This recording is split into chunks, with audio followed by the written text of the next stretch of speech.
Charles William Elliot American വിദ്യാഭ്യാസ രംഗത്ത് ഇന്നും അറിയപ്പെടുന്ന ഒരു വിദ്യാഭ്യാസ വിദഗ്ധനാണ്.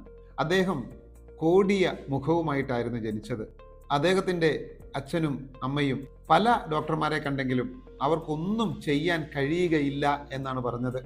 ചാൾസ് വില്യം എലിയട്ടിന് കാര്യങ്ങൾ പറഞ്ഞാൽ മനസ്സിലാകുന്ന പ്രായമായപ്പോൾ അവൻ്റെ അമ്മ മകനെ മടിയിലിരുത്തിയിട്ട് പറഞ്ഞു, മോൻ്റെ മുഖം അല്പം കോടിയതാണ്, കാണുന്നവർക്ക് അത് വിരൂപമായിട്ട് തോന്നും, ആർക്കും ഒന്നും ചെയ്യാൻ കഴിയുകയില്ലെന്നാണ് മോനെ കാണിച്ച എല്ലാ വിദഗ്ധ ഡോക്ടർമാർക്കും പറഞ്ഞത്. എന്നിട്ട് അമ്മ തുടർന്നു, അങ്ങനെയല്ലടാ, ദൈവത്തിന്റെ സഹായത്തോടു കൂടി നീ നിന്റെ മനസ്സിന്റെ നന്മ വർദ്ധിപ്പിച്ചാൽ, ശേഷികളെ വർദ്ധിപ്പിച്ചാൽ, നിന്നെ നോക്കുന്നവർ നിന്റെ മുഖത്തിന്റെ വൈരൂപ്യമല്ല, നിന്റെ മനസ്സിന്റെ നന്മയായിരിക്കും കാണുക. ആ വാക്ക് അവന്റെ ജീവിതത്തെ മാറ്റിമറിച്ചു. അവൻ തൻ്റെ ജീവിതത്തെ മാറ്റി എഴുതി, ജീവിതത്തിന്റെ തിരക്കഥ അവൻ മാറ്റി എഴുതി.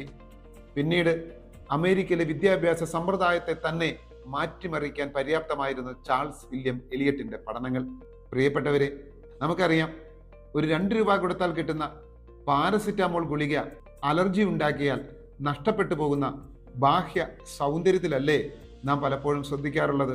എന്നാൽ ആർക്കും തൊടാനാവാത്ത ഒരു ആന്തരിക സൗന്ദര്യം എല്ലാ മനുഷ്യർക്കും ഉണ്ടെന്ന് നമ്മുടെ മക്കൾക്ക് പഠിപ്പിച്ചു കൊടുക്കാൻ, അവരെ തിരിച്ചറിയിക്കാൻ നമ്മൾ ശ്രമിക്കാറുണ്ടോ?